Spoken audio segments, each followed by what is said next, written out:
Bonjour madame, qu'est-ce que je vous sers? Un café, s'il vous plaît. Ça marche? La mode est le reflet de la société, mais il reste encore des tabous dans ce cercle fermé. Une mode qui s'inspire de la rue sans véritablement la représenter. Aujourd'hui, j'ai le plaisir de recevoir Jean-Yves Zamore, un passionné qui a réussi à imposer sa vision du mannequinat et surtout imposer une beauté créole sur les catwalks du monde entier. Tu as envie de changer ta façon de faire, d'impacter le monde, mais tu ne sais pas comment y arriver. Je suis Tia Brown Sugar, une touche-à-tout qui pense que les gens qui brillent n'éteignent pas les autres. Et autour d'une tasse de café, je t'emmène découvrir ces étoiles. Des gens qui, à travers leur parcours et leur histoire, partagent d'autres façons de vivre, de faire, de consommer, de penser, mais surtout changent les choses.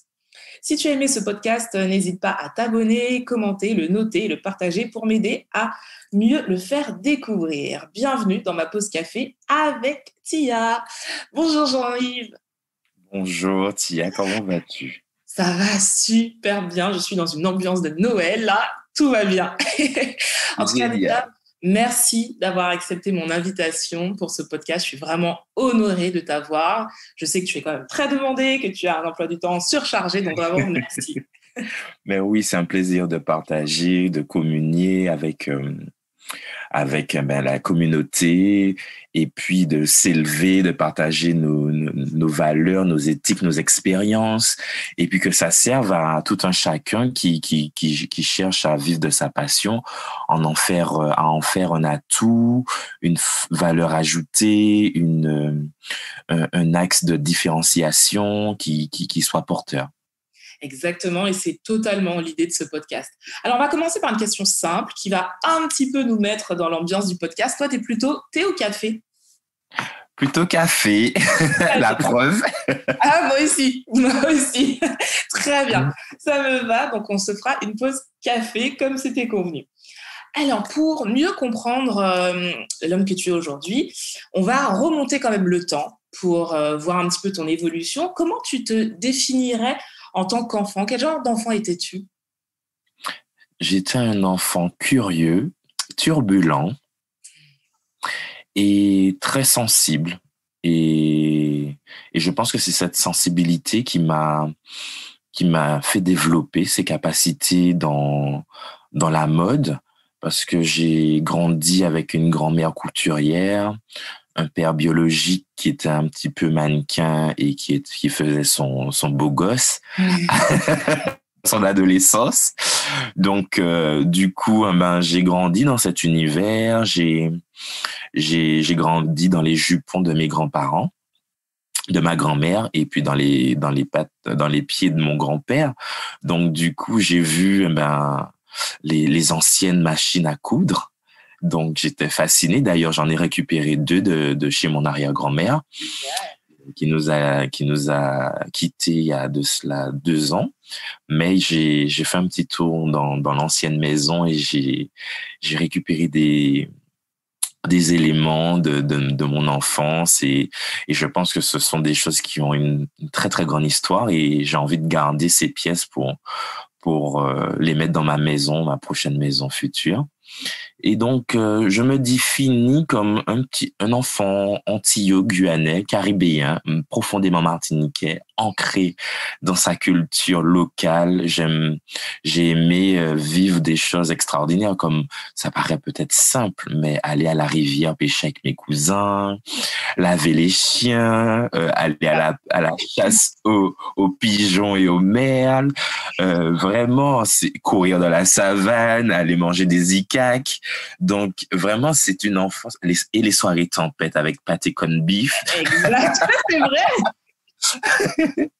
Non, le chocolat qui va bien aussi. Exactement, autour d'une bougie. Et puis, on demandait à nos grands-parents de nous raconter des histoires, de nous faire peur, de Dorlis, Tu me dis ça et ça me replonge dans ma vie, dans mon enfance aussi. Moi, je suis arrivée plutôt à l'adolescence en Martinique. Mais c'est vrai, j'ai gardé ces petits trucs. C'est comme une Madeleine de Proust. Et par exemple, alors ça fait rire beaucoup de personnes et au début, ça a fait rire mon chéri. Mais par exemple, tu sais, le bruit de la tôle quand il pleut, oui. Moi, ça m'endort et ça m'apaise. Et aujourd'hui, j'ai trouvé une application qui me permet de reproduire ce son de la tôle, de la pluie sur la tôle et je dors avec. Oui, non, mais des marqueurs intemporels et temporels qui nous ont façonnés, qui nous ont rassurés. Ouais. Et puis, je pense, très sincèrement, je sais pas comment mes enfants pourront revivre ça, mais je vais essayer de leur faire vivre ça à ma manière pour essayer de perpétuer cette richesse et cet héritage. Ouais, et vraiment, toutes ces expériences ont été des expériences et une histoire très riche qui m'ont consolidé, qui m'ont donné des racines fortes pour pouvoir partir à la conquête de l'international, parce qu'il faut savoir qui on est, d'où l'on vient. Le fait d'être issu d'une famille modeste, j'ai su composer avec peu. Donc aujourd'hui, je vais avec une philosophie très humble, très très froide. Je sais que aujourd'hui je suis dans une situation aisée, à l'aise, mais je n'ai pas peur aujourd'hui. Si demain je devais faire banqueroute ou recommencer tout à zéro, je sais que je peux reproduire, me reconstruire. Tandis que ceux qui sont nés avec une cuillère en or, des fois c'est plus difficile de se relever. Et parce qu'ils n'ont pas forcément eu la méthodologie, ils n'ont pas eu ces process d'élévation, de construction autonome. Donc, du coup, ils ont pas scanné et mémorisé l'escalier du succès. Donc, du coup, c'est cet avantage qu'on a et que je salue et que je chéris fortement. C'est de savoir qu'on a pu se construire et grandir à la force de nos deux bras et de notre cerveau. Donc, du coup, faire le yo-yo, l'ascenseur de la société, les gravir ou les redescendre, on ne sait jamais. On n'est pas à l'abri d'un crash financier, d'une mauvaise stratégie commerciale ou de collaborateurs malveillants, parce que comme j'ai pu en être victime de collaborateurs où tu t'associes ou tu achètes des prestations auprès de collaborateurs et puis on te livre jamais ou tu perds ton argent. Donc, on n'est jamais à l'abri de ça puisque nous sommes interdépendants dans le tissu capitaliste et commercial. Donc, voilà. Donc, fort de tout cela, je suis profondément créole, antillais, fier de l'être, noir, LGBT, donc tout un seul combat qui pour moi est très important parce qu'on ne peut pas défendre une cause en aparté. Tout est lié. Totalement et je pense que dans la case noire que je défends, il y a tout cela à l'intérieur et je suis très à l'aise et je n'ai pas à en rougir ni en avoir honte. On va développer justement cette notion de créole un petit peu plus tard. Là, je reviens un petit peu à cette partie de ta vie avec justement ta grand-mère qui fait de la couture, tout ça. Est-ce qu'à cette époque, alors tu m'as dit que t'aimais la voir coudre, tout ça, mais est-ce qu'à cette époque, tu avais déjà une notion très claire de ce qu'était la mode, ou est-ce que pour toi, c'était juste des beaux vêtements et que tu aimais ce process, tu sais, de fabrication, ou est-ce que tu avais déjà une notion de mode à cette époque? Non, j'avais pas de notion de mode. Je trouvais ça beau, la façon dont elle manipulait la machine et faire les ourlets avec minutie, découper le tissu. Je pense que j'aimais l'acte, le geste, la gestuelle. Et puis, je pense que je regardais ma grand-mère comme si c'était ma mère, puisque ma mère était au collège quand elle m'a eu, donc j'étais souvent avec ma grand-mère. Donc, je pense qu'il y avait ce regard d'enfant sur sa maman. Et c'est plus tard que m'est venue cette réelle notion, puisqu'il faut l'avouer, avant d'arriver dans la mode, j'avais envie d'être jockey. D'accord. Et à cheval. OK. Mais bon, il n'y a pas beaucoup de noir dedans. C'est vrai, ça c'est clair. Tu aurais peut-être été le premier. Et justement, comment c'est venu cette notion de mode, vraiment comme on l'entend aujourd'hui avec catwalk et tout ça, avec mannequin, défilé?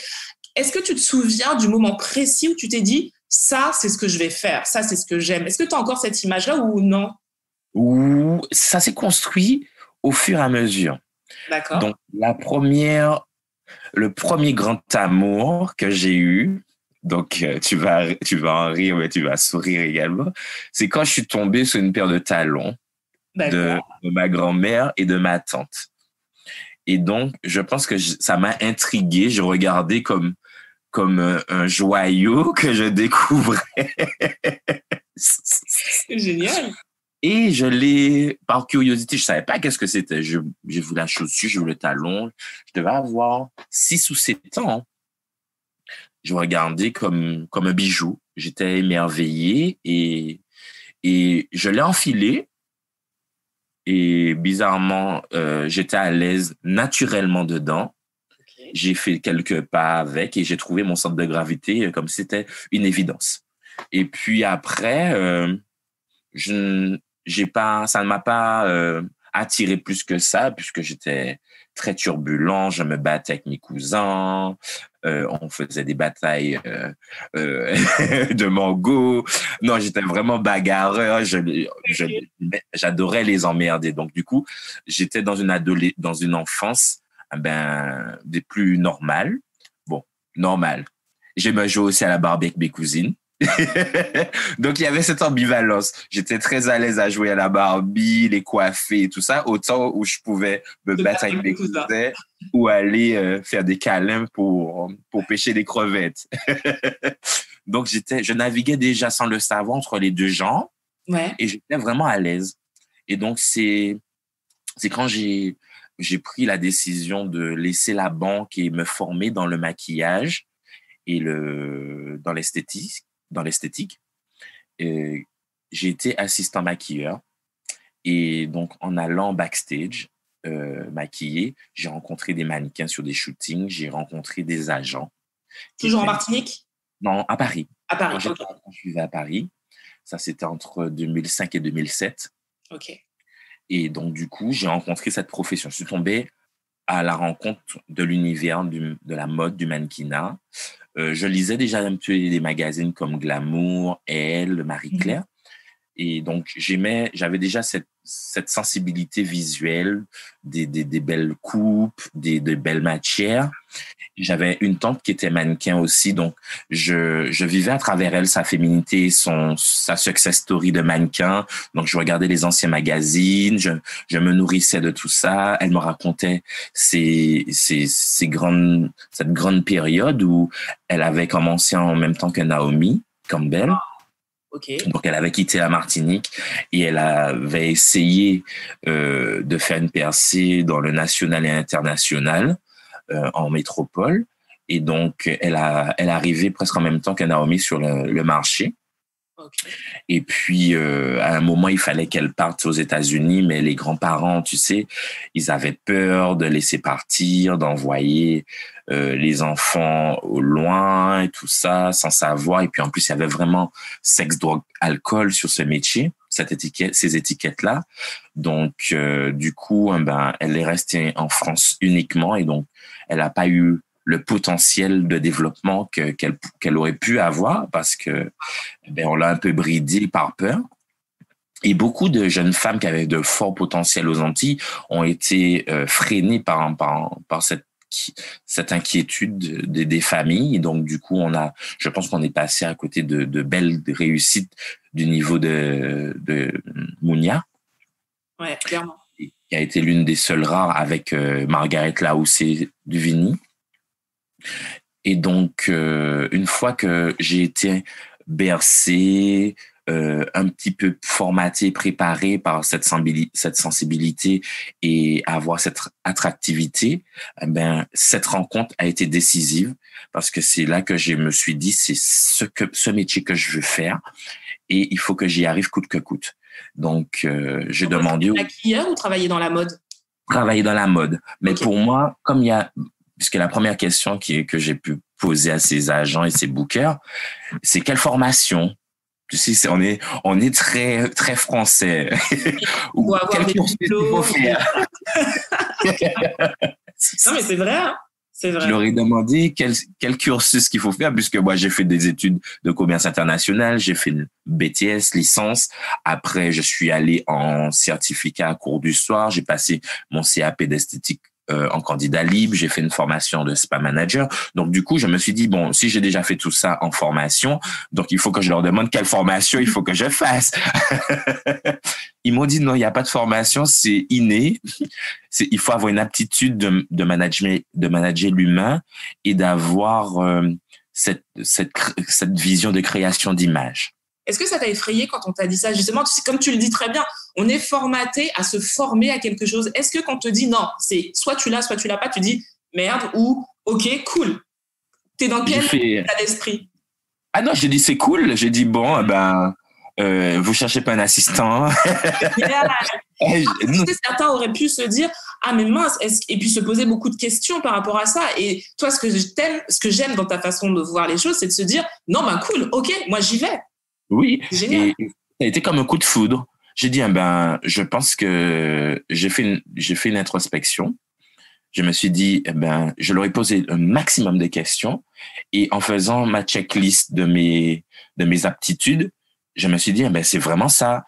C'est aimer manager les gens, les accompagner à développer leur potentiel, les former, les coacher et puis faire des stratégies commerciales et des stratégies de réseau pour arriver au sommet. Donc, je me suis dit, ça, c'est un truc pour moi. Et donc, il faut que je fouine, il faut que je m'immerge dedans. Et donc, je me suis dit, je vais rentrer par la petite porte de maquilleur. Et comme ça, je vais faire mon étude de marché et je vais faire de l'espionnage. C'est pas de l'espionnage, au contraire. Oui. C'est voir le marché potentiel et voir ce qu'il manque. Donc, c'est pas de l'espionnage, au contraire. Là, tu faisais ton business plan, mais en action. Voilà. Je m'immerge et je regarde comment je peux me frayer mon chemin et créer ma place. Et donc, c'est de là que j'enchaîne shooting, je me rapproche de certains bookers agents. Ils m'expliquent un petit peu. C'était compliqué de rentrer dans ce milieu? Oui, parce qu'il faut que tu deviennes assistant et puis que tu rencontres un mentor un petit peu qui accepte de te partager ses secrets de réussite, sa technique, techniques et puis comment créer des books, comment manager des mannequins, comment les former, être attentif aux évolutions du marché parce que la mode, elle évolue avec des tendances, même si tu as des canevas ou des piliers de beauté classique, tu as des piliers de beauté LED, tu as des piliers de beauté étrange, mais tu as des tendances qui fluctuent et qui évoluent. Ouais. Donc, il faut être constamment à l'écoute des attentes des clients et aussi rechercher les visages qui vont correspondre à la demande. Donc, il fallait que j'engrange tout ça et que quelqu'un m'explique et me forme sur le tas. Donc, j'ai rencontré 2-3 premiers agents, mais bon, je les trouve un peu moyens. Donc, j'ai pris le maximum qu'ils pouvaient me donner. Et puis après, j'ai dit non, je vais partir, je vais faire mes affaires moi-même. Donc, j'ai commencé à regarder Fashion TV, j'ai commencé à regarder Top Model USA. J'ai commencé à me créer ma propre culture parce que je me suis dit, je pense que c'est cette formation commerciale qui m'a beaucoup aidé parce que tu as une vision de ce qui manque et comment créer un besoin et le combler toi-même. Clairement. OK. Donc, je me suis dit, j'ai regardé sur le panel du marché, je me suis dit, mais il n'y a que Naomi Campbell, Tyra Banks et Alec Wek. Je me suis dit, mais c'est quand même dommage que l'Européen pense que la femme noire, elle a que 3 cases. Ouais, clairement. Et en étant dans l'industrie, c'était redondant. Il disait, ah oui, elle est belle, cette fille, mais si on lui rasera la tête, elle sera trop bien. Elle est bien, mais comme elle a des cheveux trop épais, ce serait bien qu'on la lisse. Comme elle a pas assez de longueur, on va la tisser comme Naomi, on va lui faire des extensions. Elle sera trop belle. L'image qu'on avait, c'était vraiment l'américaine et on se disait qu'il fallait absolument qu'on copie ce modèle-là plutôt qu'on crée notre modèle nous. Voilà. Ils forçaient les filles à rentrer dans des cases alors que je leur expliquais, mais la beauté noire, c'est un spectre de carnation et de type qui est vaste. Je lui dis, je vois pas pourquoi parce que vous ne comprenez pas sa texture de cheveux, vous comprenez pas son métissage, vous comprenez pas l'histoire de ses traits. Je lui dis, c'est ça qui est notre complexité, fait notre richesse, parce qu'on a des phototypes différents et j'ai compris avec mes recherches, j'ai compris avec ma connaissance de ma culture, de mes racines, tout ça, nous sommes un peu plus riches parce que nous sommes au carrefour du monde et on a cette civilisation en nous. Donc, on est fort de cela et on a le monde entier, une partie du monde entier en nous. Donc, on n'a pas à vouloir à nous forcer à rentrer dans des cases. Nous sommes le monde. C'est ça. Donc, on peut nous vendre n'importe où. Notre ADN arabe va parler pour nous, notre ADN asiatique va parler pour nous avec nos yeux, notre pigmentation va parler pour nous en Amérique du Nord ou en Afrique, notre métissage va parler pour nous en Europe, comme aux Antilles ou comme au Brésil. Donc, on n'a pas besoin d'essayer de nous forcer à rentrer dans des cases. Je me suis dit, non, nous sommes l'avenir de la mode. Et quand tu dis ça, comment réagissent les agences à l'époque quand tu leur dis ça? Est-ce que c'est genre, ce mec, il a un truc, on va le suivre, ou non, Coco, c'est pas du tout ça? Non, ils m'ont regardé, ils ont trouvé le discours très intéressant. Ils m'ont dit, et ils m'ont fait comprendre que oui, l'industrie ne recherche pas ça. Et toi, dans ta tête, tu savais qu'il y avait un truc à faire? Oui, je me suis dit non. J'ai dit non, je vais leur prouver que avec la richesse des filles et des garçons que j'ai, on va révolutionner le monde. Comment tu fais ça? Comment tu réussis à réaliser cet exploit? Parce que c'est un exploit quand même. À faire changer des mentalités. Surtout, tu sais, quand tu as une industrie qui est fermée, cloisonnée comme ça et qui fait la pluie et le beau temps, comment toi, par quel tour de force t'arrives à imposer ta vision? Donc, ce qui se passe, c'est que quand je me forme, je prends le maximum que je pouvais à Paris. Je reviens à Martinique. Je monte Your Angel. Je monte ma structure en 2007. Tu peux dire ce que c'est, Your Angel, pour les gens qui ne connaîtraient pas? Voilà, Your Angel, c'est une agence de scouting, de management d'images et de mannequins spécialisée dans les beautés noires et métisses. Je me suis spécialisé dedans et à travers l'ADN de mon agence et mon œil et ma vision, j'exporte et j'explique qu'est-ce qu'est la beauté noire et je l'impose. Et donc, à travers mon ADN, ma lettre motive, je façonne une black excellence, je façonne la présentation de la beauté noire dans toutes ses facettes et dans toute sa pigmentation. Pour qu'on réussisse à enlever cette caricature qu'on a de la femme noire. Exact. Et qu'on arrête de nous cliver dans trois pans de beauté. Ok. Donc, tu crées Your Angel, ton agence de mannequinat en Martinique. Comment l'idée est acceptée là-bas? Les gens ont été dubitatifs. Donc, j'ai eu beaucoup de détracteurs. J'ai eu beaucoup de personnes qui m'ont dit que non, c'est impossible. Y a pas de marché pour ça. C'est des trucs de sexe, drogue, alcool. Tu vas ramener l'anorexie chez nous. Vraiment, personne ne m'a compris. Personne ne m'a accompagné. Personne n'avait misé sur moi. Même pas nos instances, nos collectivités, que ce soit le tourisme. Qui met en valeur les femmes et les hommes de l'île, donc c'est quand même dingue. Oui, exactement, mais ils n'avaient pas compris qu'il y a 13-15 ans, qu'il fallait miser sur cette jeunesse à fort potentiel international pour avoir des électrons, des égéries, des ambassadeurs qui perpétue le nom et qui continue à faire rayonner le nom et résonner le nom de la Martinique ou de la Guadeloupe à l'international. Donc, ils n'avaient pas perçu qu'en m'accompagnant en 2007-2008, qu'ils étaient en train de miser sur des futures stars qui seraient des égéries et des ambassadeurs de nos destinations. Rien qu'à voir, j'étais déjà avant-gardiste puisque maintenant le CMT s'est jeté sur Mélodie Monrose. Donc, on va justement parler de Mélodie. On va parler de Mélodie. Mais comment tu fais justement pour trouver, personne ne croit en toi ni en ton projet, comment tu fais pour trouver tes premiers mannequins? Je vais vraiment rentrer dans le vif du sujet, dans les confidences avec toi. Donc, c'est vrai que je me sentais un peu isolé. J'ai un petit noyau dur d'amis d'enfance, du collège, du lycée, qui me font confiance et qui me disent oui, on t'accompagne dessus. Donc, j'avais monté Your Angel aussi, l'axe mannequin scouting, mais j'avais aussi compris qu'il me fallait une ressource financière, donc des fonds, du numéraire pour pouvoir me développer vite et de façon autonome. Donc, j'avais construit aussi Your Angel sur un canevas de holding. Donc, j'avais créé le pôle Institut Spa Beauté puisque j'avais mes diplômes. Donc, je me suis dit Spa Institut de Beauté pour avoir du cash régulièrement pour réinjecter sur l'autre pôle qui pour moi devait être après la tête d'affiche.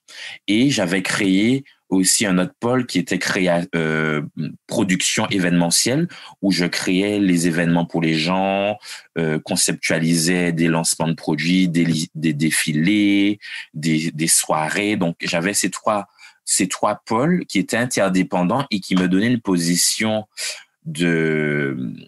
comment dirais-je, de monopole, puisque si un client venait me chercher sur un des axes, j'imposais les deux autres systématiquement. Et c'est comme ça que je me suis imposé aux Antilles. C'est que les gens voulaient des mannequins, mais j'obligeais mes clients à prendre la mise en beauté et la préparation chez moi et aussi la construction, la production de l'événement ou du shooting par mes équipes. Donc, du coup, j'avais un petit peu créé une clientèle un peu captive de mes trois pôles parce que je disais, si vous voulez mes filles, machin, vous êtes obligés de me prendre ou obligés de prendre mon pôle production.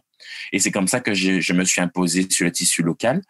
Et malgré cela, je me sentais un petit peu isolé et en plus, j'ai été boycotté par des magazines de mode, j'ai été boycotté par des photographes, j'étais un petit peu seul et fou dans mon coin. Donc, je me suis dit non, il faut que j'arrive. Et puis, LKP est arrivé dans la foulée. Donc, j'ai perdu Institut de beauté. Tout ça s'est envolé. Donc, j'ai liquidé tous les biens, tout l'institut, le matériel. Je me suis dit, j'ai fait une dépression aussi. Et donc, je me suis rapproché de mon ex-compagnon qui était directeur marketing d'une grande structure et qui m'avait aidé à façonner le slogan, le logo, la bio, l'ADN de Your Angel. Il a tout construit autour de mes potentiels et de mes visions. Et il m'a dit, qu'est-ce que tu sais faire de mieux? On a compris que j'étais fait pour façonner des carrières, les créer, les former et les lancer.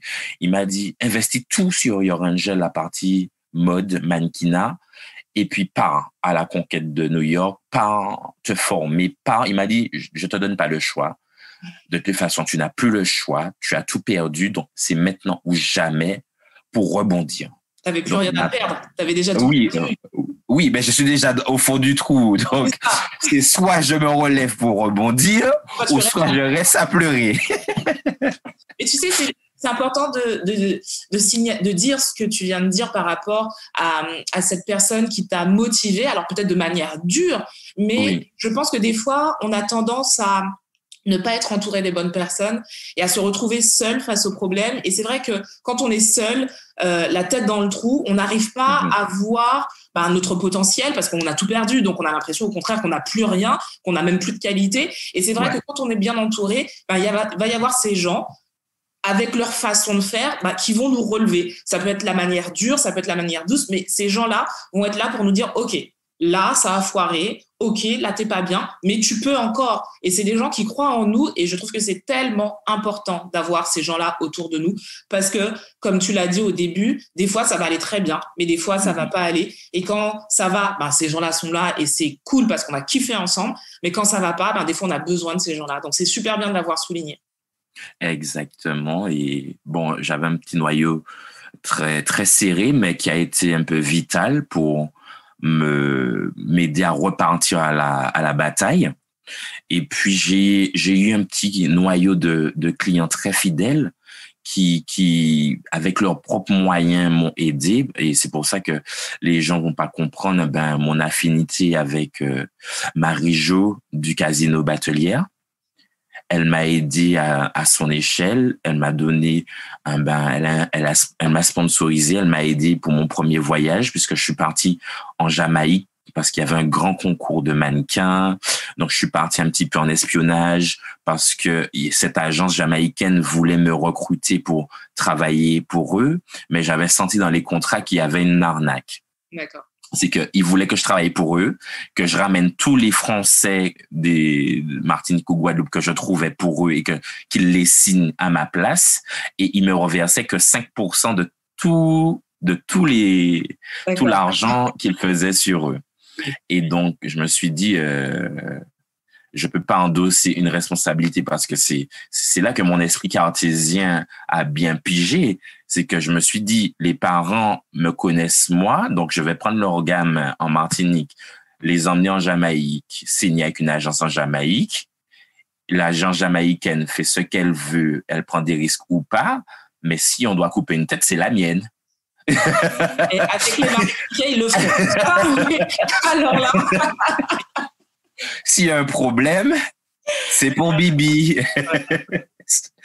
Donc, et je me suis dit, non, je peux pas faire, aller rapporter des diamants bruts, aller ramener ces beaux potentiels pour cette agence et dont je connais pas vraiment j'avais vu leur palmarès, mais je me suis dit, non, je peux pas m'engager sur ma moralité, ma responsabilité pour des gens qui sont sur une autre île et sur une autre législation, et puis être à leur merci pour être payé, pour qu'ils gèrent ces gamins. Donc je me suis dit non, je vais aller les rencontrer, je vais aller faire mon expérience et en même temps je vais aller voir comment ça se passe et me créer un réseau parallèle.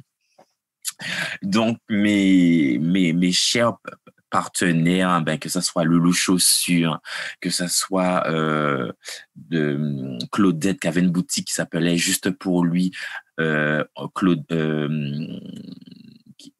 elle s'appelle encore? La boutique Ombrage. Je sais pas si tu te rappelles de la boutique Ombrage. Donc, c'était des boutiques qui étaient très denses et tout ça, qui avaient pignon sur eux. Et Eliane, tout ça. Donc, ce sont des jeunes femmes. Ce sont des femmes qui ont compris où je voulais aller et qui, avec leurs petits moyens, 1 000 euros, 2 000, 3 000 euros, comme si elles avaient fait un petit sous-sous pour moi, elles m'ont dit, va. Je leur avais dit que c'était en Jamaïque. Allez. Oui. Elles ont toutes fait un petit sous-sous. Elles m'ont dit, on te sponsorise, pars en Jamaïque. Emmène ces quelques mannequins dans ce concours de mannequins en Jamaïque. Vois comment ça se passe, fais des contacts, fais un réseau.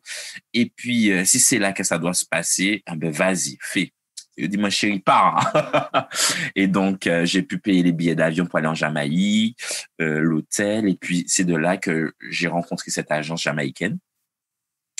Et puis, j'ai vraiment compris que l'arnaque du contrat allait s'avérer si je signais. Donc, du coup, j'ai rencontré sur place les directeurs de Wilhelmina, de Next. Et il y avait des recruteurs de Elite, New York. Donc, j'avais préparé mes cartes de visite. Donc, j'avais échangé et tout ça. Donc, voilà. Donc, tout en étant cordial avec le directeur de l'agence jamaïcaine, mais je me suis fait des contacts sur place. Et après, j'ai compris un petit peu comment le concours s'orchestrait. J'ai discuté, déjeuné avec ces recruteurs de New York. Et c'est là que j'ai compris ce que l'industrie attendait et ce que devait être un bon agent. Okay. Et en revenant en Martinique, j'ai travaillé, j'ai potassé toutes les informations que j'avais glanées sur place. Et je me suis dit, j'ai pas besoin d'eux, je peux faire tout ça moi-même. Je peux être agent. Voilà. C'est quoi un bon agent? Un bon agent, c'est quelqu'un qui arrive à déceler, à avoir une vision et déceler toutes les potentialités d'un mannequin pour l'emmener à l'excellence de sa beauté et de son professionnalisme. Okay. Avec bienveillance et un management bienveillant et évolutif. Parce qu'il faut comprendre le profil du mannequin, il faut l'emmener à décupler son potentiel sans le brusquer. Ok. Et c'est ce que j'explique au sein de Your Angel, c'est que je n'impose rien à mes mannequins. Je leur explique comme l'éducation des parents. Voilà, si tu m'écoutes, tu fais ça, ça va donner ça comme résultat. Si tu ne veux pas m'écouter, il y a ça comme résultat négatif, donc tu peux t'en prendre qu'à toi-même. Donc, du coup, j'explique les deux cas. Et donc, si tu me fais confiance et tu as accepté d'être sous mon management, tu suis la ligne directrice que je te donne et je prépare ton ascension en amont et toi, tu suis et tu fonces. Ok. Et bien souvent, j'ai compris aussi dans l'industrie les travers, l'inverse de mon travail, c'est que j'avais compris aussi dans l'industrie que les agences préféraient que les mannequins en sachent moins pour mieux les arnaquer. Forcément, parce que en fait. Donc, et je leur explique non. Moi, je veux que quand vous faites des bookings, quand vous choisissez des stratégies, vous choisissez des choses, il faut expliquer à mes mannequins. Et de la même manière que vous m'expliquez les choses, je veux que mes mannequins soient impliqués dans leur carrière, qu'ils comprennent pourquoi on a pris telle décision, pourquoi tel client est important, pourquoi on a refusé ça, pourquoi on a accepté ça, parce que ça va t'emmener là, et pourquoi on a peut-être refusé ce job qui est plus payé, mais avec parce que celui qui est moins payé a un plus gros photographe qui peut t'emmener sur du Vogue, qui peut t'emmener sur du LUSA, voilà. Donc leur expliquer parce ils doivent être acteurs de ce qu'ils font et de leur carrière. Et aussi, j'explique et j'exigeais auprès des agences, quand vous envoyez des options à mes mannequins, je veux que vous donniez le montant du job. Ouais. J'ai dit, il faut pas qu'ils découvrent sur le relevé de compte pour combien ils ont travaillé. Je dis parce qu'ils font pas ça pour la gloire. C'est aussi un métier pour gagner de l'argent. Et aussi, j'exigeais que ça soit inscrit aussi dans les emails qu'on recevait parce que moi, ça me sert de pointage. Parce que ce que tu m'as annoncé par email, parce que qui est à valeur de preuve, doit se retrouver sous les lignes de relevé de compte. C'est clair. Ah oui, clairement. C'est donc tout j'avais fait, que si on n'y pense pas et si on le dit pas, c'est pas fait. Et des fois, on se retrouve avec des trucs, on dit, mais c'est pas ce qui était dit. Et oui. non, t'as raison. Et comme ma grand-mère m'a toujours dit, parole en bouche pas sage. Donc, toujours avoir des écrits parce que, au moins, si je dois rentrer dans les plumes ou dans le chou d'une agence, au moins, j'ai des éléments de preuve à donner à mon avocat. Alors, quand tu reviens de la Jamaïque, avec justement tes contacts, une nouvelle vision du truc, tu fais quoi? T'arrives et tu fais quoi? Je fais un brainstorming, je fais un débrief avec mon compagnon de l'époque, Jean-Philippe Branchy, et il me dit, mais c'est exactement le bilan de compétences que j'ai fait de toi. Il m'a dit, voilà, tu as toutes ces capacités-là, donc t'as besoin de personne au-dessus de toi pour aller faire, pour être agent et pour manager Your Angel. T'as pas besoin d'être le petit nec de quelqu'un pour exister. Il me dit, tu peux faire tout toi-même. Et je lui dis, bon, qu'est-ce qu'on fait? Il me dit, t'as pas encore compris, tu dois partir à New York. Il me dit, tu dois partir à New York. Mais j'étais effrayé parce que on nous a pas habitués à partir à la conquête du monde avec un sac à dos et avec juste une vision et une confiance en soi. C'est vrai. Malheureusement, c'est vrai. Donc, du coup, il me dit, tu pars. Il me dit, déjà tes mannequins? À cette époque-là, tu avais déjà trouvé tes premiers mannequins? Oui, j'avais trouvé Carl dans un fast-food à Dillon et j'avais repéré Mélodie devant le lycée Schellcher. Donc, j'avais déjà trouvé mes petits diamants bruts. Ils t'ont fait confiance tout de suite?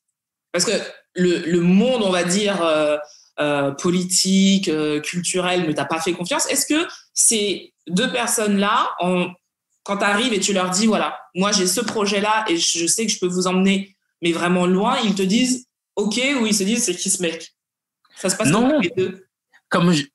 Ils ont adhéré parce que ils ont adhéré parce que j'étais déjà habité et animé de ce rêve et j'en parlais avec conviction. Parce que j'étais déjà habité par cette destinée, j'étais déjà habité par cette vision et ce rêve que je voulais coûte que coûte, parce que je suis très déterminé quand je suis lancé dans quelque chose. Donc, je leur ai expliqué ça et ils m'ont dit, ça nous coûte rien, on est en Martinique, pourquoi pas? Ils m'ont dit pourquoi pas, et puis je leur ai dit oui, je leur ai expliqué, j'aurais fait prendre conscience de leur beauté, de leurs atouts, et ils m'ont dit pourquoi pas. Mélodie avait déjà fait Élite, on lui avait dit non, qu'elle pouvait pas être mannequin, donc elle m'a dit ouais, bon j'ai essayé Élite, et bon, ça n'a pas été concluant, tout ça. Je lui ai dit non, ils n'ont rien compris parce qu'ils viennent chercher des noirs, mais qui ressemblent à des blanches. Ouais. Donc, rien qu'à voir, celles qui ont percé du concours Élite aux Antilles, c'est Sigrid et Cora. Ouais. Donc, du coup, je leur ai dit non, moi, j'ai vraiment un œil sur la beauté noire, j'ai une expertise de la beauté noire que je veux faire valoir. Donc, faites-moi confiance. Et donc, ils m'ont dit, OK, on te suit. Donc, moi, je suis parti en repérage à New York parce qu'il fallait que je comprenne où j'allais les lancer. Donc, je suis parti en avril-mai à New York, rencontrer les agences dont j'avais les cartes de visite. Donc, j'ai été au culot, j'ai poussé les portes, on m'a reçu, j'ai fait des déjeuners, ils m'ont présenté les bookers des agences, ils m'ont expliqué ce qu'ils recherchaient comme profil, ce que l'industrie recherchait. Donc, j'avais un petit peu ce que j'avais déjà compris, des crânes rasés, des Naomi Campbell ou des métis qui ressemblent à Tyra Banks. Donc, tout ça. Et puis, ils me disaient oui, si tu as d'autres filles un peu différentes, d'un autre type, on est preneur. Et c'est là que je leur explique ma vision des choses. Je dis oui, parce que nous sommes sur des îles où nous sommes un melting pot d'ADN et de civilisation. Donc, j'ai des filles différentes et qui peuvent qui peuvent ressembler à des ethnies d'autres mondes, mais qui viennent de la Caraïbe. Ils m'ont dit, on veut voir. Et donc, du coup, c'est là que je suis reparti. J'ai préparé les vidéos, les polas de Mélodie, de Carl, d'Axel, qui nous a quittés l'an dernier. Et c'est là que j'envoie Mélodie, Carl, Blaise, tout de suite. Ils me disent, bon, on envoie les contrats, on veut les signer. Waouh! Ça fait combien de temps, ça? Grosso modo. Non, j'ai envoyé, quand je suis revenu, j'ai pris 2-3 semaines à essayer de trouver des photographes pour me faire des photos. C'est comme c'est compliqué. Donc, les gens comprennent pas un petit peu ce que je veux faire, les tests, les polas, tout ça. Donc, j'explique ce que je veux et tout ça. Donc, je mets 2-3 semaines pour faire tout cela avec Kevin O'Brien qui m'aide un petit peu, et tout ça. Et donc, j'envoie les polas, les vidéos et ça prend. Et donc, du coup, on m'envoie les contrats en amont pour Mélodie et Carl. Et donc, je me dis qu'il faut qu'on parte à New York parce que les agences vont prendre en charge leur déplacement. Quand tu es signé par une agence, on te paie ton billet d'avion, tu as ton argent de poche sur place à la semaine et tu as ton appartement. Mais moi, je veux être aussi présent pour leur entrée dans l'industrie parce que je me suis dit, c'est là ma carte de visibilité, ma carte d'agent doit se jouer. Donc, c'est quand ils seront lancés, il faut que je sois présent pour marquer la jeunesse de l'histoire. Exactement. Et donc, du coup, je me dis non, j'ai pas d'aide. Mes petites marques qui m'aident, mes copines qui m'aident sont pas en plus riches comme Crésus. Donc, je me dis, comment je fais pour partir avec ces gamins à New York avec les 6 autres qui ont un potentiel, mais qui n'ont pas d'office eu un contrat. Parce que je me dis, il faut que les agences les voient aussi sur place pour qu'ils comprennent qu'ils ont aussi leur chance. Et donc, il y avait Elsa Zingili, je sais pas si tu te rappelles. Oui. Il y avait Elsa, il y avait Laure Cléca, il y avait Laura. Donc, il y avait plein d'autres profils que je voulais aussi qui vivent cette expérience et qui jouent aussi cette chance. Et donc, je me dis non, j'avais fait en BTS une mise en sachet qui nous avait permis d'aller à Trinidad, faire des études de marché, faire nos stages. J'ai dit, on va faire en mise en sachet. Hein. Donc, j'ai dit ça à tous les gamins. J'ai trouvé une idée pour qu'on fasse de l'argent et qu'on parte tous à New York sans demander aux parents. Génial. Ils m'ont dit, et puis, je sais pas si tu connais, c'est le caractère d'Axel. Il m'a dit, c'est pas glamour. C'est pas moi, ça. Il dit, il m'a dit, on va mettre des courses dans des sacs, dans des chariots. Il m'a dit, c'est pas bon pour notre image.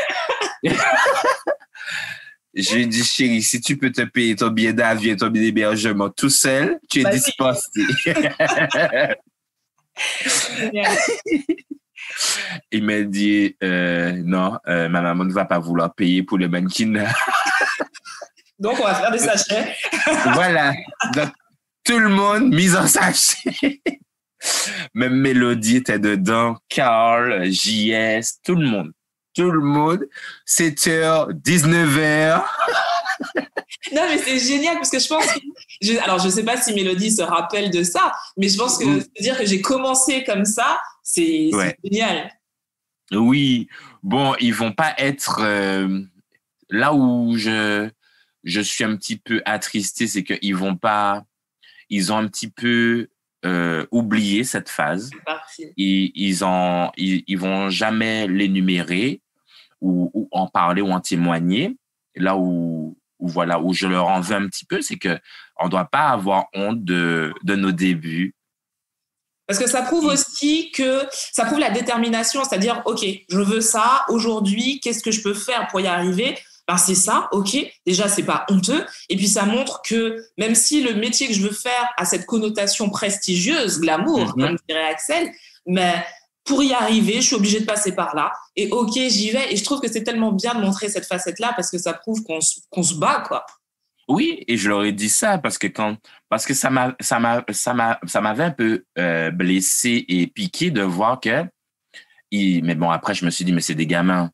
Donc faut pas leur en vouloir parce qu'ils ont une vision hype et de ce qui est tendance au trendy et ce qui est dégradant. Je leur ai dit mais si vous le faites pas, personne ne va venir vous chercher sur ce petit caillou-là et personne ne sait que vous existez. Donc c'est soit on retrousse nos manches et on va à la conquête de New York, ou sinon vous vivez votre petite vie paisible, vous montez derrière des scooters, derrière des loulous, vous faites engrosser et vous devenez dépressif parce qu'on vous corne. Dans la vision des choses. Oui, j'ai dit non, c'est soit vous créez votre destin, vous prenez votre destin en main et que vous bousculez la chance, ou sinon vous restez dans ce schéma classique de la petite Antillaise, du petit Antillais qui prend sa glacière le dimanche pour aller aux Salines, qui va regarder des avions décoller sur le pont de Carrère, voilà, et qui attend un petit CDI dans la fonction publique ou dans une petite société, puis qui, voilà. J'ai dit non, là on doit créer une nouvelle excellence, on doit créer une élite noire. Vous êtes nos visages de demain. Il faut donner une autre issue à nos histoires et à notre destinée. Donc maintenant, on est en train de marquer une nouvelle page de la Martinique et des Antilles. C'est, voilà, vous êtes à bord ou pas. On connaît la suite, ils sont venus. Oui, ils ont râlé, mais on a récolté 15 000 €. Yeah. Et on comptait tous les soirs les pièces, des petits billets, des machins. Et puis, fin juillet, début août, on a fait le total. On a récolté 15 000. Tout le monde était content et tout ça. Et on a dit, bon, on part! Le 5 août, 4 ou 5 août, tout le monde était à bord. On est parti à New York. Ça se passe comment une fois arrivé là-bas? Est-ce que c'est facile de faire signer tout le monde ou pas du tout? Ah non, c'est compliqué. Donc, en premier abord, je vais dans l'agence de Mélodie, je vais dans l'agence de Carl, parce qu'ils sont partis un petit peu en amont. Donc, j'ai un choc parce que aussi Mélodie, elle était partie 2 ou 3 semaines avant nous. Donc, elle a fait la moitié de la mise en sachet, mais l'agence l'a fait venir parce qu'elle avait déjà des options sur elle. Et donc, première semaine qu'elle arrive, elle shoot une campagne pour Ralph Lauren. Wow. Et donc, du coup, elle a une ascension fulgurante. Donc, quand j'arrive, elle est déjà transformée, elle est déjà chic, elle parle déjà un anglais déjà presque courant. Donc, j'ai la petite fille qui était à la mise en sachet et la fille que je découvre à New York est déjà à un autre level. Donc, déjà, j'étais déjà stupéfait. Et Carl aussi s'est bien intégré, donc je vais voir et formaliser les choses, avoir un feedback et un point de ce qu'ils sont en train de faire et comprendre où ils veulent aller et ce qu'ils vont faire avec elle. Donc, je fais déjà ce checkpoint avec tout le monde. Et de là, je commence à faire les rendez-vous pour tout le monde, demander des rendez-vous et puis voir qui peut rentrer dans telle agence ou pas, tout ça. Donc, les retours sont un petit peu mitigés. Axel n'arrive pas réellement à rentrer dans une agence, mais on fait quelques essais de casting avec lui à Wilhelmina. Moi, j'ai infiltré aussi quelques réseaux de casting director, de Black Fashion Week aussi qui se passe à New York. Je me suis dit non, même s'ils n'arrivent pas à rentrer dans des agences, je rencontre un booker de français qui est parisien, qui est à Major, New York. Il me dit j'ai quelques castings.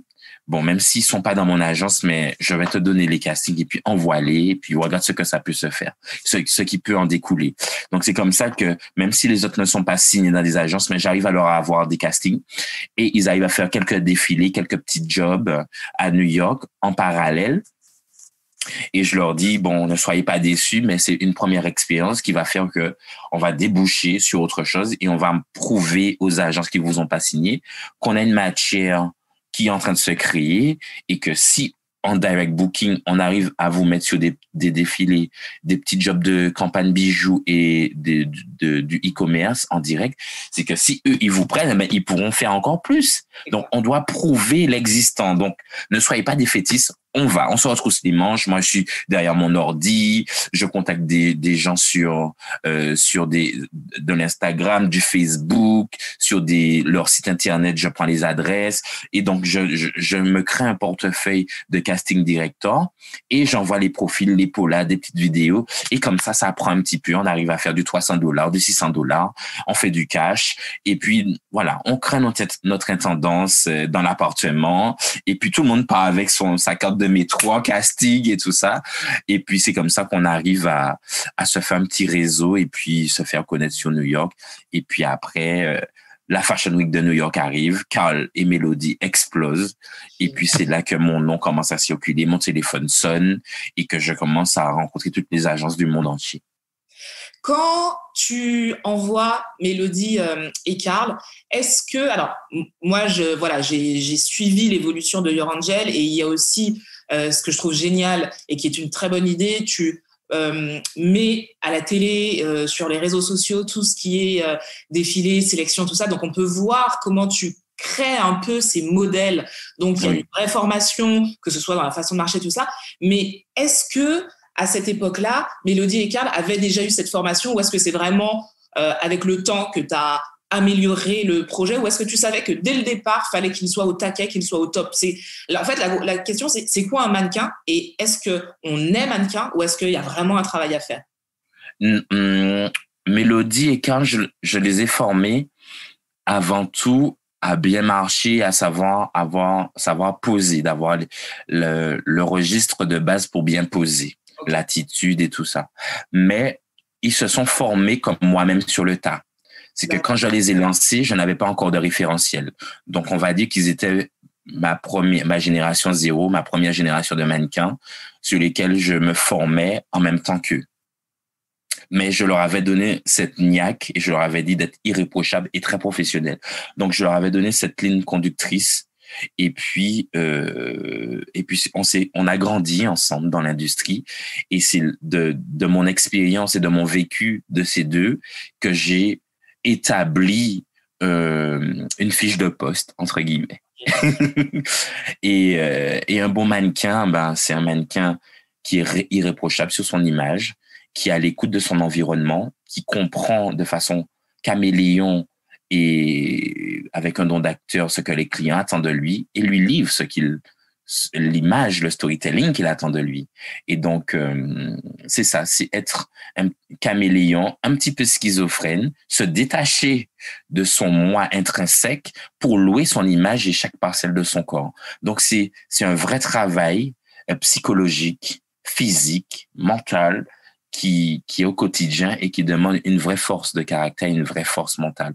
Donc, c'est tout ce bagou sur 10 ans qui m'a permis aujourd'hui de bien calibrer un cursus de formation dans Your Angel Model Search pour former les générations suivantes. Je me rappelle, sans te couper, dis-moi si ça correspond à ça.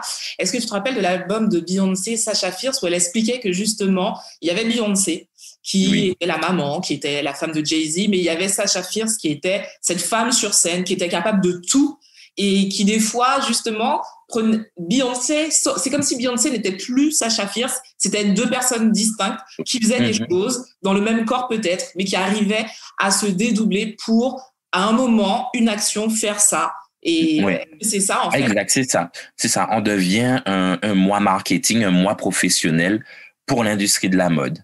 Nous sommes des marchands de rêves et nous devons nous adapter aux rêves que tel client veut vendre et aux rêves que les marques veulent vendre. Donc, du coup, il faut qu'on s'adapte et qu'on sache jouer les jeux de rôle. Nous sommes des acteurs et des actrices. Est-ce qu'un mannequin aujourd'hui, c'est un physique, point barre? Ah non, aujourd'hui, avant ça pouvait l'être, mais maintenant c'est fini les mannequins que sur le physique. Et en plus, les tarifs ont beaucoup diminué. Et maintenant, moi, rien qu'à voir mes sélections, maintenant, je ne peux plus prendre des mannequins qui sont que sur des niches. Il y a des filles qui me disent, ouais, je préfère la beauté, je préfère les podiums, je préfère que le commercial. Je dis non. Moi, je suis obligé de prendre des mannequins polyvalents parce que déjà, chaque axe soutient l'autre pour arriver au sommet. Et si tu ne peux pas travailler sur tous les axes toute l'année, tu passes 8 mois chez toi et puis tu travailles 2 mois dans l'année.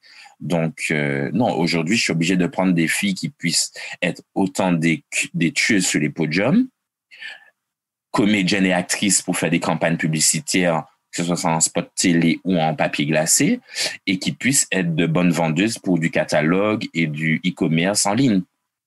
Et faire des séries mode à couper le souffle, comme dans Top Model USA, où tu vois, dans des trampolines ou dans le désert en talons aiguilles. Donc, il faut vraiment être paré à toute épreuve.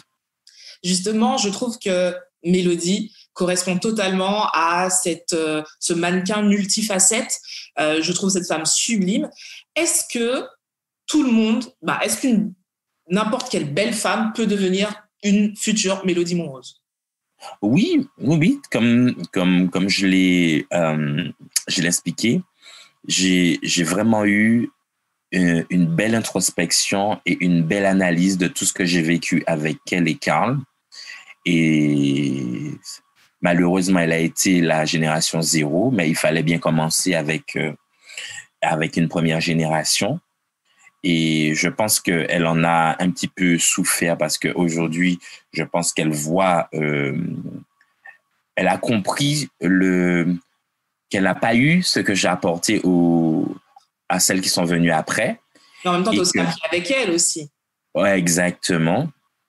Et donc, elle voit la qualité de ce que j'apporte aujourd'hui qu'elle n'a pas eu, mais elle en reste fière, même si il y a eu cette petite pointe d'amertume. Mais aujourd'hui, elle a compris son utilité dans la jeunesse de Your Angel et le fait d'avoir bien capitalisé, retranscrit sur papier, mis sous forme de méthodologie d'enseignement, de formation. Donc, aujourd'hui, je sais comment dénicher les filles et les garçons, comment les travailler et les mettre au top. Donc, là, aujourd'hui, j'arrive sur un niveau d'expertise qui est indiscutable, sans prétention, parce qu'à chaque fois que j'ai une gagnante de mon concours, elle arrive à de grandes campagnes et à faire de gros shows. C'est vrai. Donc, on prend l'avion, on est formé, on arrive chez Philippe Lane, on fait des campagnes Fendi et tout ça. Donc, c'est vraiment asseoir une expertise, une vision et une qualité de formation qui est implacable et indéniable, avec le management qui suit derrière. Forcément. Aujourd'hui, on a des mannequins comme Ashley Graham qui ont révolutionné un petit peu le regard qu'on a sur le corps de la femme. Toi, tu as quel regard sur le body positif? Le body positive, c'est très très bien parce qu'on a des jeunes femmes qui sont pas forcément catalogues ou filiformes, qui ont un charisme de fou et qui ont une démarche de tueuse. Donc, je pense qu'il y a cette niche qui a son utilité et qui est bien à développer.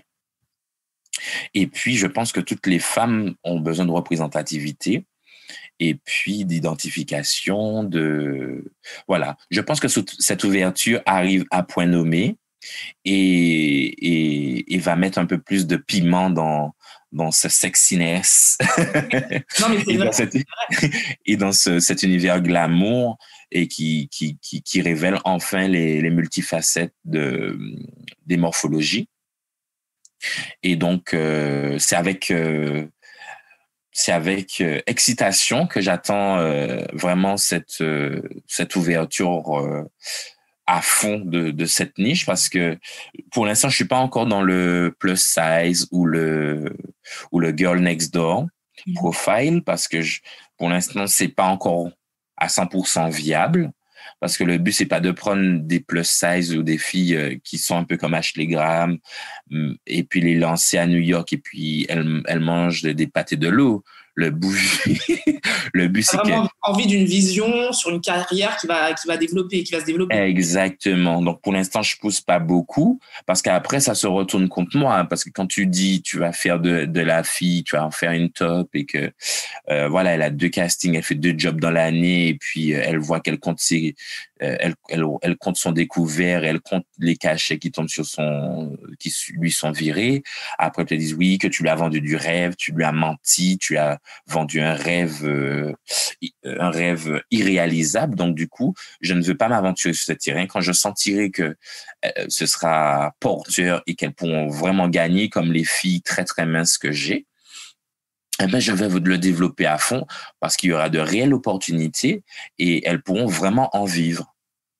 Est-ce que tu as déjà été confronté, il y a un truc qui revient, en tout cas qui est revenu beaucoup dans l'industrie de la mode, ce sont ces jeunes femmes qui anorexiques très souvent. Est-ce que tu as déjà été confronté à ça? Comment on arrive, tu sais, à ne pas passer sous cette barre où on se dit non, là cette personne est malade et on n'est plus dans une esthétique. Est-ce que tu as déjà été confronté à ça et comment tu ferais si ça l'était?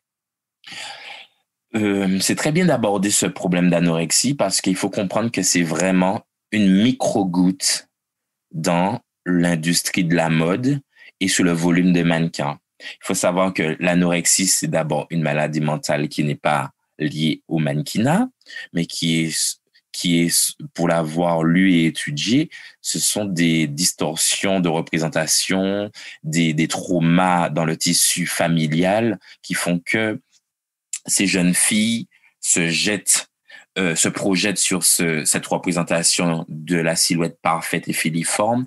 Et aussi, il faut savoir que les mannequins qui se mettent qui utilisent l'anorexie comme solution de miracle de réussite, ce sont surtout celles qui ne veulent pas faire d'efforts dans l'hygiène alimentaire et le sport. Parce que, comme tout métier, il y a des contraintes.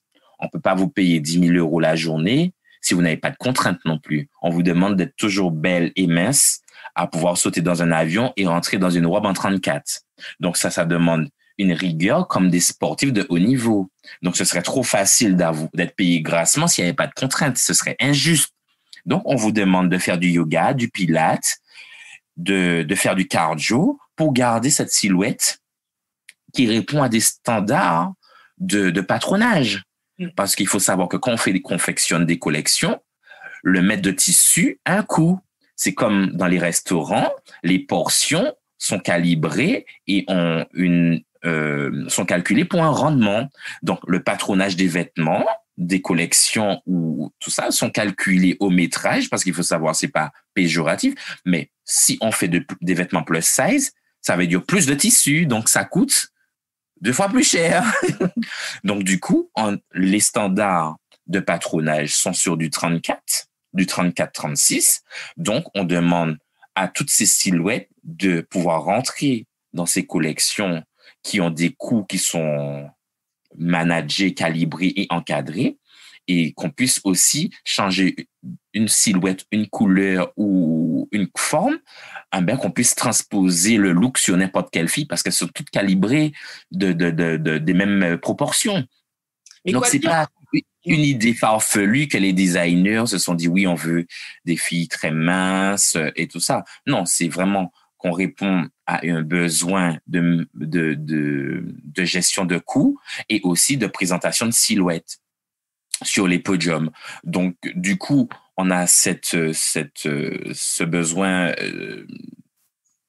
marketing et industriel qui est bien présent. Et puis, on a aussi ce fantasme des designers, des silhouettes fines, des 2 mètres de jambes qui animent et qui donnent cette excitation à l'industrie. Mais pour vraiment pointer du doigt cette histoire d'anorexie, je rencontre très, très peu de filles anorexiques. Et il faut aussi que les gens comprennent que à ces âges, entre 15 et 18 ans, c'est normal d'être une gazelle. Et c'est ce que je réponds aux parents. Je lui dis, mais vous vous rappelez de vos morphologies quand vous aviez 15-16 ans? Vous étiez naturellement très mince. Donc, c'est aussi, c'est pas un body shame qu'on met dans cette industrie. C'est que, on a choisi d'utiliser des silhouettes qui sont naturelles à ces âges. Justement, je fais la différence avec ces beautés naturelles, qui ont ce corps naturellement. Oui. Qu'est-ce qu'on dirait à une adolescente qui, elle, fait tout pour ressembler à ce corps-là, quitte à se rendre malade? Ce serait quoi de lui dire? Quel message on pourrait lui dire? Celle qui va vraiment se rendre malade pour ressembler à ces femmes-là parce qu'elle n'a pas ce corps-là à la base. Oui, celles qui n'ont pas ce corps-là à la base, ce que je leur dis, c'est que si elles peuvent pas ressembler aux mannequins, elles peuvent ressembler à des célébrités, elles peuvent ressembler à d'autres stars de l'industrie de la mode qui sont tout aussi influents, qui sont tout aussi visuels. Parce que tout ce qu'elles recherchent, c'est aussi une représentativité visuelle de swag, de tendance, d'énergie. Donc, si vous ne retrouvez pas la représentation silhouette, aura que vous recherchez sur un mannequin, mais autour du mannequin gravitent plein d'électrons tout aussi valorisants, tout aussi bankable, tout aussi attractifs, qui pourraient vous ressembler. Et je parle aussi de ça à mes mannequins. Je dis, si vous n'êtes pas... Parce qu'il y a des mannequins que je recale, qui pensent qu'ils veulent être mannequins coûte que coûte. Je lui dis, vous n'avez pas forcément le profil de mannequin, mais si vous adorez le mannequinat, naviguez au sein du mannequinat et vous verrez qu'autour du mannequin, vous avez des professions et des talents qui sont tout aussi importants et qui vont vous permettre de vivre cette excitation et cette valorisation bénéfique que l'industrie peut vous apporter. Et aussi, et c'est ce qui m'a permis de continuer dans ce discours, c'est que des jeunes qui sont venus au casting de Your Angel, notamment Yoran Emmanuel, que tu connais, il a essayé plusieurs fois les castings Your Angel. Donc, je lui ai dit que je sentais pas ce profil de mannequin en lui. Et je lui ai dit, même si tu ne rentres pas dans l'industrie de la mode avec la case en étant mannequin, rentre dans l'industrie, regarde où tu peux trouver ta place et te faire connaître et développer un talent, une passion. Il l'a fait. Aujourd'hui, il est styliste, agent d'image et il est content, tout épanoui parce qu'il vit son rêve de mannequin, parce qu'il se met en scène. Il est swag, il a découvert son style, il s'est exploré dans ses potentialités et maintenant il façonne des images d'artistes, de mannequins, de célébrités et il est aussi acteur de l'industrie. Ouais. Il devient un maillon. C'est super intéressant parce que c'est vrai que des fois on a une vision et on reste coincé sur cette vision parce que c'est ça et rien d'autre. Alors que finalement, on peut toucher du doigt cette vision et peut-être même la faire développer, comme l'exemple que tu viens de dire avec Yohan Emmanuel, dans quelque chose encore plus grand qui finalement nous correspondra plus parce qu'on va regarder ailleurs. Mais c'est vrai que c'est pas quelque chose que l'on fait forcément facilement parce qu'on ne sait pas, en fait. Exact. Et c'est pour ça que avec Your Angel, je m'efforce c'est vrai que notre fil conducteur et notre niche, c'est les mannequins. Mais autour des mannequins, je m'efforce de donner de la lumière sur les coachs, sur les talents qui gravitent autour, les designers, les chausseurs, les accessoiristes, les managers comme moi d'image, de carrière, de stratégie commerciale. Donc, on a tous les photographes, on a les coiffeurs, on a des super hairstylistes qui sont studio et qui font des choses extraordinaires en backstage. Notamment, je suis ami avec Youssef, le meilleur ami de Rihanna, et son coiffeur attitré. Alexis Rousseau fait de très, très belles choses au sein de L'Oréal et Mizani. Donc, on a des talents, mais on a une richesse, on a un vivier de métiers qui gravitent autour du mannequin et tout le monde peut y trouver sa place et devenir un expert dans son art. Et justement, il me semble, alors dis-moi si je me trompe, que Your Angel, vous avez diversifié aussi ce que vous faites, c'est-à-dire que vous représentez des mannequins, mais il me semble que vous représentez aussi des personnalités justement dans cette notion d'image. Je me trompe exact. Pas. Oui, j'ai commencé à développer. Oui, voilà, j'ai commencé à développer. Cette partie de ce métier-là, c'est quoi exactement? J'ai compris que les talents comme les talents deviennent des influenceurs, donc deviennent de plus en plus importants dans là c'est l'homme d'affaires qui parle. Donc j'ai compris que les influenceurs et les talents commençaient à grappiller en part de marché sur les mannequins. Donc il y a qu'à voir les influenceurs comme Sananas et c'est un vrai métier encore commencent à être des égéries, commencent à même Léna Situation. Donc, tout déchiré en 2020. C'est son. Oui. Nous, on a subi le Covid. Elle l'a survolé, tu sais. Oui. Donc, du coup, elle est en train de devenir une Miss Dior. Elle fait des collaborations, elle fait des campagnes, Donc, du coup, les mannequins commencent à perdre en part de marché. Donc, non seulement il y a les influenceurs, non seulement il y a les acteurs et les actrices qui commencent à prendre des campagnes sur eux. Et donc, voilà. Donc, du coup, moi, dans ma stratégie, je me suis dit, j'ai un certain nombre de visages et de personnalités à fort potentiel. Donc, je me suis dit, parce que Ludivine et moi, c'est une grande histoire d'amour. Elle nous a connus, aux caisses de Géant Batelière. Elle nous a soutenus, elle nous a donné des sous, elle est venue nous voir 2 ou 3 fois pour nous encourager. Donc, tu vois, le destin, notre destin, sans le savoir, était étroitement lié et qui s'est retrouvé après, parce qu'on s'est retrouvé en amitié. Après, on a trouvé des points communs, on a une vision commune et elle a présenté mon émission sur Canal+ à Your Angel Success Story. Parce que sans le savoir, le destin l'avait mise à notre genèse. Ouais. Et après, elle est venue être la speakerine, le fil conducteur dans cette série. Donc, tout était écrit et aujourd'hui, on en voit le résultat. Et je me suis dit, avoir cette aisance d'image, de gestion d'image, de création d'image, je me suis dit, ça serait bien de transposer sur des talents à fort potentiel, les accompagner à se structurer, avoir une ligne visuelle, du styling. Surtout que ça manque. Exactement. Et puis aussi accompagner mes mannequins à devenir des mannequins influenceurs.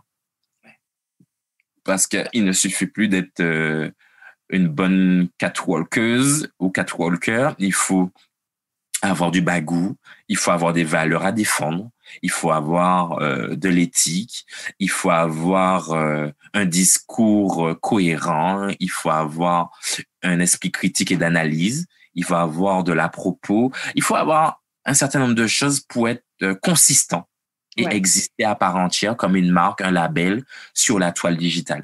Il faut être une marque aujourd'hui. C'est vrai Exact. que moi, je le dis souvent quand il y a beaucoup de personnes qui me disent « Ouais, mais je trouve que sur tes réseaux sociaux, c'est très lissé, tout ça. » Et je leur dis « Mais c'est mon business, en fait. Là, je travaille. Tout ce que vous voyez, tout ce que je poste sur mes réseaux sociaux, c'est du travail. Et même si je vais poster du personnel, tout sera analysé, comment je le poste, à quelle heure je le poste, est-ce que je vais poster ça plutôt que ça. Et c'est un business, c'est un vrai travail. Et c'est vrai que les gens n'ont pas ce recul-là parce que ça se consomme très facilement. Et nous, influenceurs, entre guillemets, on est aussi consommés de la même manière, mais on devient une marque. Et c'est vrai que se façonner en tant que marque aujourd'hui, c'est très compliqué.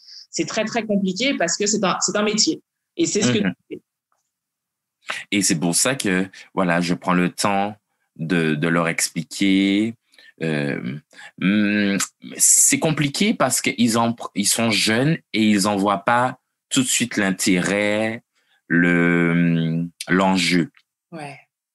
Et quand ça commence à en pâtir sur la carrière et que les clients commencent à regarder le nombre de followers, excuse-moi, et les taux d'interactivité, le taux de présence, la qualité de la présence et tout ça pour choisir les visages de leur campagne.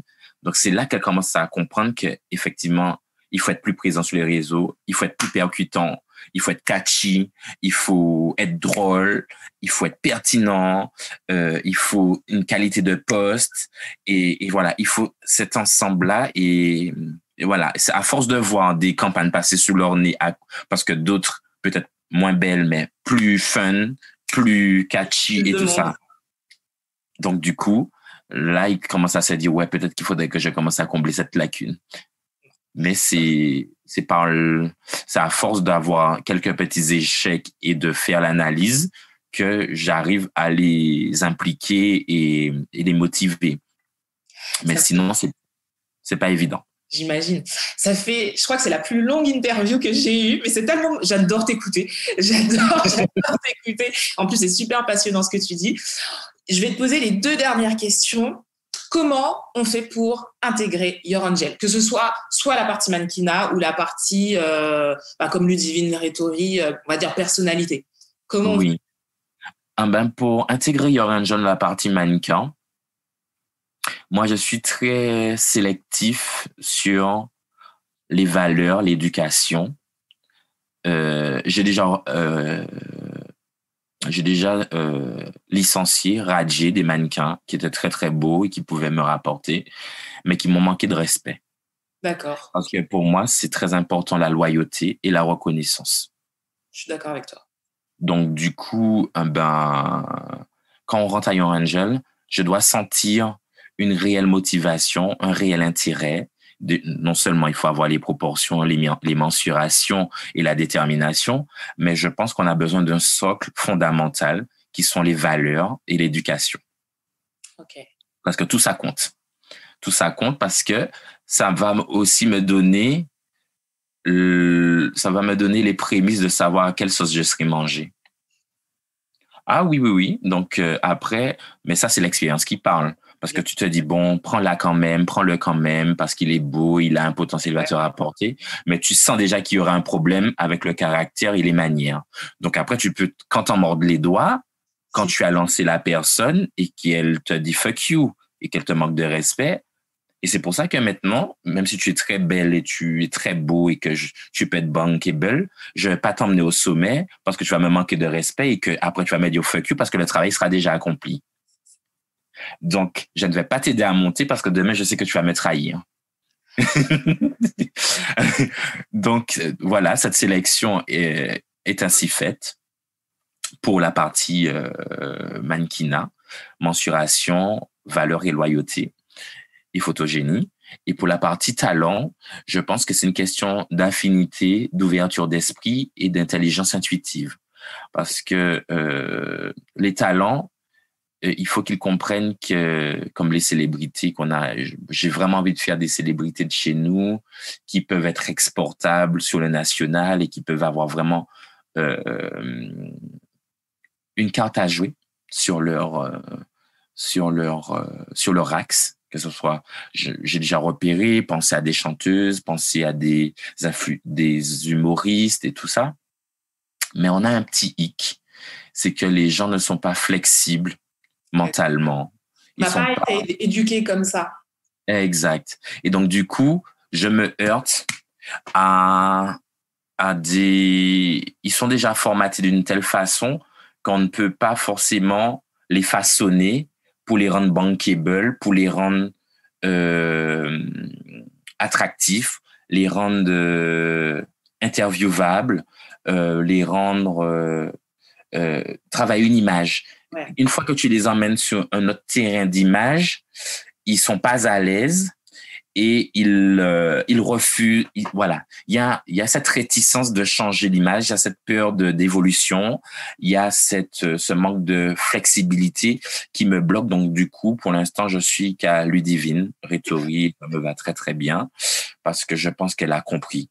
Elle a compris que le monde digital n'attendait pas. Elle a compris que l'image que je voulais lui apporter serait une très très belle image, un peu hype, un peu high fashion, un peu glamour, un peu sexy, pointu et tout ça. Et puis je pense que à nos contacts, on crée une excellence qui nous challenge tous les deux, parce que autant qu'elle m'apporte, autant que je lui apporte. Donc c'est ça, c'est cette communion d'agents talents qui crée une bulle d'excellence et qui décuple des potentialités et des opportunités. Donc pour l'instant, j'ai essayé d'approcher, j'ai déjà eu des discussions avec des personnes qui ont pas mal de followers et qui ont de très belles voix et qui ont de grands talents. Mais pour l'instant, ils sont pas encore malléables et flexibles. OK. Si on ne devait retenir, là c'est la dernière question et c'est la plus importante. Si on ne devait retenir qu'une chose, soit de toi, de ton expérience ou un message que tu as envie de faire passer, que les gens retiennent, ce serait quoi? L'audace. Ouais. Faut avoir l'audace aujourd'hui. Oui. L'audace, croire en soi et de ne jamais avoir honte de qui l'on est. Aujourd'hui, c'est devenu un luxe. C'est vrai. Malheureusement, il a fallu qu'on traverse toutes ces phases, mais aujourd'hui, l'authenticité, notre authenticité est notre plus-value et notre trademark. Je suis totalement d'accord. Et c'est ça qui nous rend unique. C'est ça qui nous rend unique et beau. Donc n'hésitez pas à être qui vous êtes et surtout à prendre plaisir pour votre propre vie. Parce qu'on n'en a qu'une et le temps file. On va terminer sur ces très, très jolies paroles.